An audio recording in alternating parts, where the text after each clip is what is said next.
ఈ సమాజాన్ని తన సాహిత్యంతోన చైతన్యం చేయనటువంటి చైతన్య కవి, అదేవిధంగా పద్మభూషణ్ పద్మవిభూషణ్ ఎన్నో అనేక రకాల అవార్డులు అందుకున్నటువంటి మన కవి కాళోజీ నారాయణరావు గారి యొక్క కార్యక్రమం నిర్వహిస్తున్నాం. ఇటు కార్యక్రమాన్ని ఉద్దేశించి కవి పండితుడు భూరోజు గిరిరాజాచార్ని మాట్లాడవలసిందిగా సాధారణంగా విజ్ఞప్తి చేస్తున్నాం.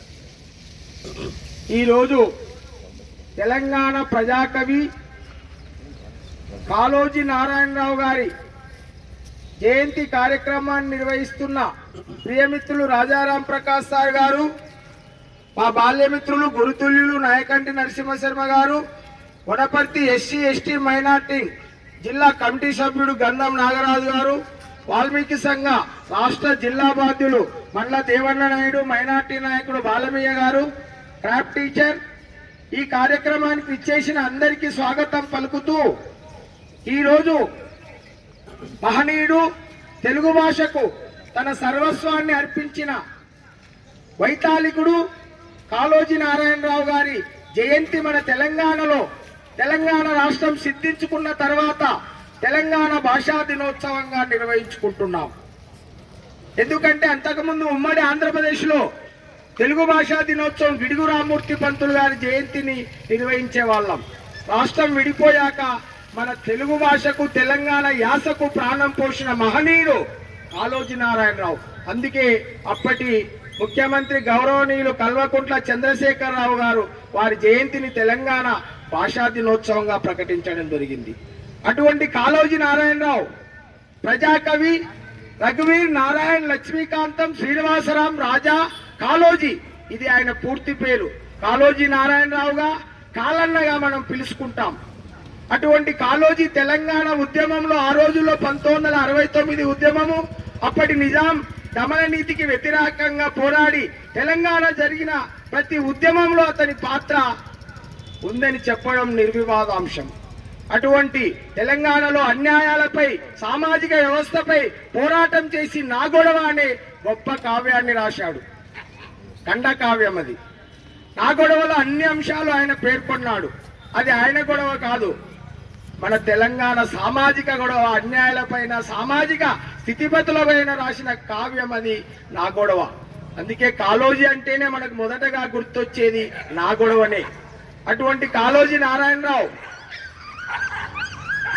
1914 సెప్టెంబర్ 9 కర్ణాటకలో వాళ్ళ అమ్మది రమాబాయమ్మ రంగారావు అనే పుణ్యతమ్మతులు కర్ణాటకలోనే జన్మించారు. తర్వాత వాళ్ళ తండ్రి మహారాష్ట్రీయుడైన వరంగల్ మడికొండలో స్థిరపడ్డారు. చిన్నప్పుడే వాళ్ళమ్మ రమాబాయమ్మ చనిపోతే వాళ్ళన్న కాళోజీ రామేశ్వరరావు చేతుల్లో అన్న భుజాల మీద ఎక్కి ఆ మాట ఆయన చెప్పుకున్నాడు. 6 ఏళ్ల వయసులో మా అన్న భుజాలెక్కి 70 ఏళ్ల వయసులో దిగలేదంటే ఆయన సంక్షేమం అంతా ఆయన అన్న చూసుకున్నాడని దాని అర్థం. అటువంటి కాళోజీ వరంగల్లో హైదరాబాద్లో చదువుతూ న్యాయవాదిగా కూడా ఉన్నాడు. తర్వాత ఉపాధ్యాయ ఎమ్మెల్సీగా కూడా ఆ రోజుల్లో ఉన్నాడు కాళోజీ ఎమ్మెల్సీగా.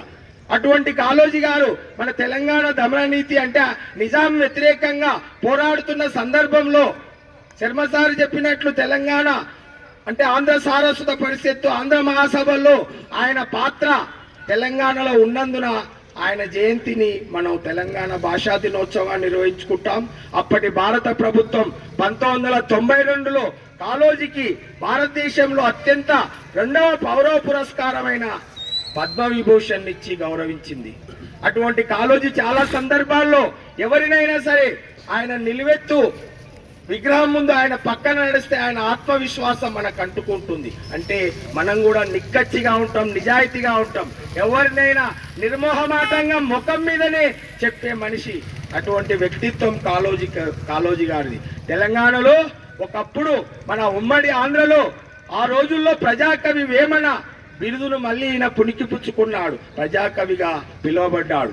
అందుకే ఆయన చాలా సందర్భాల్లో నా గొడవ అనే కావ్యము రాసే ముందు ఆయన సామాజిక స్థితిగతులు చెప్పాడు. అంటే సమాజంలో అన్యాయాన్ని ఎదిరిస్తే నా గొడవకు సంతృప్తి, అన్యాయం అంతరించినాడే నా గొడవకు ముక్తి ప్రాప్తి, అన్యాయాన్ని ఎదిరించిన వాడే నాకు ఆరాధ్యుడని చెప్పిన ఉద్యమ కవి ప్రజాకవి కాళోజీ గారు. కనుక చాలా సందర్భంలో గాంధీ అహింసా సిద్ధాంతాన్ని పుడికిపుచ్చుకున్న హింసను కూడా ప్రోత్సహించాడు. హింస తప్పు అంటే హింస చేయొద్దు, కానీ ఆ ప్రతిహింసలో కొంత సామాజిక అంశాలు చెప్పాడు. రాజ్యహింస తప్పు, హింస తప్పు కాదన్నాడు. అంటే అన్యాయాలపైన హింసా పోరాటాలు కూడా చేయొచ్చని చెప్పినవాడు.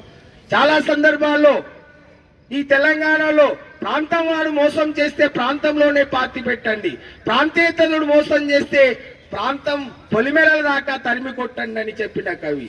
అందుకే తెలంగాణ భాషలో గిట్లనే రాయాలి, గిట్లనే మాట్లాడాలి, మన యాసను బతికించుకోవాలని తెలంగాణ భాషకు పునాది ఏర్పరిచిన మహనీయుడు. అంతేకాకుండా భాష గురించి చెప్పాడు. భాష 2 రకాలు, బడి పలుకుల భాష, పలుకుబడుల భాష. మనకు బడి పలుకుల భాష అవసరం లేదు, పలుకుబడుల భాష కావాలండి. ఎందుకంటే ప్రజల నోళ్లల్లో ఉన్న తెలంగాణ యాసను, భాషను మనం బ్రతికించుకోవాలని చెప్పిన మహనీయుడు కాళోజీ నారాయణరావు. ఆ విధంగా ఆయన తెలంగాణలో, ఆయన వరంగల్లో ఆరోగ్య విశ్వవిద్యాలయానికి కాళోజీ నారాయణరావు ఆరోగ్య విశ్వవిద్యాలయం అని, ఆ మడికొండలో హన్మకొండలో కాళోజీ కళాక్షేత్రం అని పెట్టడం కూడా జరిగింది. ఆయన ఆనాకథలు, పార్థేయుధం, బాపు బాబు, జీవిత గీతి, ఇట్లా చాలా కావ్యాలు, కాళోజీ కథలు, తెలంగాణ కథలు, ఎన్నో గ్రంథాలు రాసిన మహనీయుడు కాళోజీ గారు.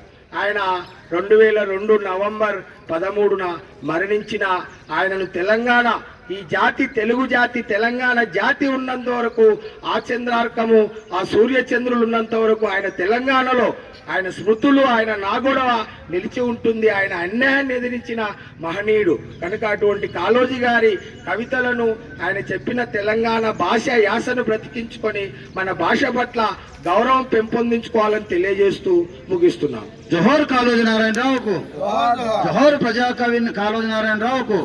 కొనసాగిద్దాం కాళోజీ నారాయణరావు ఆశయాలను, కొనసాగిద్దాం మహనీయుల ఆలోచన విధానాన్ని.